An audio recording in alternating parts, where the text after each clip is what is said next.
Welcome दोस्तों, आप देख रहे हैं रहस्यमय कहानी आपके प्रिय दीपक कुमार के साथ। तो दोस्तों, इस कहानी आरंभ करने से पहले आप अगर हमारे चैनल को सब्सक्राइब नहीं किया तो कर ले, साथ ही बेल आइकन को भी ज़रूर प्रेस कर ले ताकि आने वाली वीडियो की नोटिफिकेशन आपको जल्दी ही मिल जाए। तो चलिए बढ़ते हैं आज की कहानी की ओर। तो दोस्तों, ये उन दिन की बात है जब मैं अपनी गांव की हाई स्कूल में पढ़ा करता था।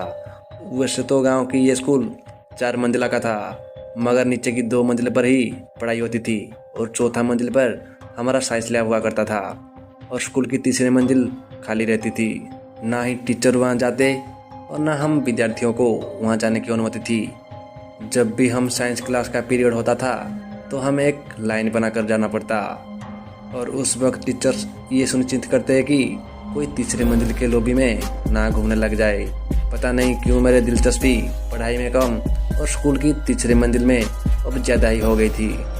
आखिरकार मैंने तीसरी मंजिल पर जाने का मन बना ही लिया। मैंने इस काम के लिए रविवार का दिन चुना ताकि मुझे कोई पकड़ ना पाए, मगर अकेला थोड़ा डर लग रहा था। इसीलिए मैंने मेरा दोस्त अक्षय को किसी तरह अपने साथ आने के लिए राजी कर लिया और फिर हम दोनों पीछे की रास्ते से स्कूल में दाखिल हुए। जब हम दोनों स्कूल की तीसरे मंजिल की लॉबी में पहुंचे तो हमने पाया कि वहां बहुत धूल जमी है, मानो लंबी समय से वहां कोई आया ही ना हो। और दरवाजे की ताले पर कुछ बना हुआ था। तभी इसी बीच अक्षय ने एक टूटी हुई खिड़की देखी, जिसकी वजह से हम उस कमरे में दाखिल हुए। अंदर काफी अंधेरा था तो मैंने अक्षय को लाइट ऑन करने को कहा, मगर बटन ऑन करने पर लाइट नहीं जली, जिससे हमें लगा कि शायद लाइट नहीं है। हमने अब तक ये पता चल चुका था कि जिस कमरे में हम दोनों दाखिल हुए हैं वो एक साइंस लैब है, जो कि काफ़ी बड़ा है। और यहाँ पर चौथी मंजिल के साइंस लैब से कहीं ज़्यादा उपकरण मौजूद है। तभी अक्सर मेरी कान पर हाथ रखते हुए कहा, राहुल, वो मेज के नीचे क्या चीज़ है जो चमक रही है? उस मेज के नीचे 2 गोल चमकीली चीज़ नजर आई जो हिल डुल रही थी। उस चीज़ को देखकर हम दोनों घबरा गए। तभी अक्षय ने कहा, चल अब हम यहाँ से निकलते हैं। जैसे ही हम दोनों निकलने के लिए मुड़े कि कमरे की सारी लाइट एकदम से जल उठी। फिर हमने पता चला कि वो 2 गोल गोल चमकते हुए चीज़ जिसे डरकर हम कमरे से बाहर जाने वाले थे, दरअसल वो बिल्ली की आंखें थी जो अभी भी मेज के नीचे बैठी हुई थी। तभी अक्षय ने मुझे बोला, देख तो यहाँ कितनी सफाई है। जैसे तो स्कूल वाले हम बच्चों से स्कूल सफाई करवाती है और यहाँ तो कोई आता भी नहीं है, फिर यहाँ इतनी सफाई कैसे? उसकी बात बिल्कुल सही थी।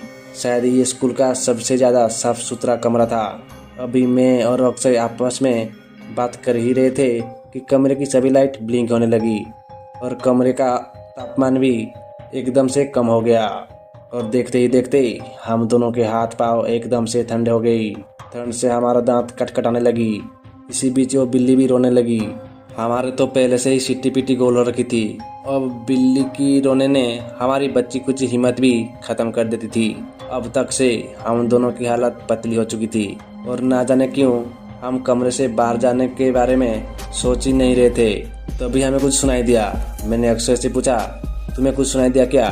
उसने थरथराते हुए हाँ में अपनी सर हिलाया कि तभी कोई जोर से चिल्लाया, चल जाओ यहाँ से। वो आवाज़ सुनते ही हम दोनों तुरंत ही वहाँ से निकल गए।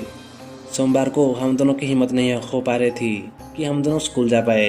फिर भी हम लोग स्कूल गए। डर तो लग रहा था, मगर हमारे पास कोई दूसरा विकल्प भी नहीं था। फिर एक रोज़ हमें उस तीसरे मंजिल के बारे में पता चला। दरअसल बहुत साल पहले उस साइंस लैब में एक प्रयोग के दौरान कुछ गलतियाँ हुई थी, जिस वजह से एक बच्ची की मौत हो गई थी।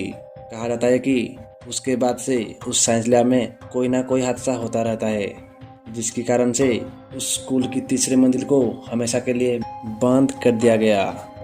तो दोस्तों, ये कहानी बस इतना ही। ये कहानी आपको कैसी लगी कमेंट में ज़रूर बताना। मैं दीपक कुमार, मिलती हूँ एक नई कहानी में। तब तक टेक केयर।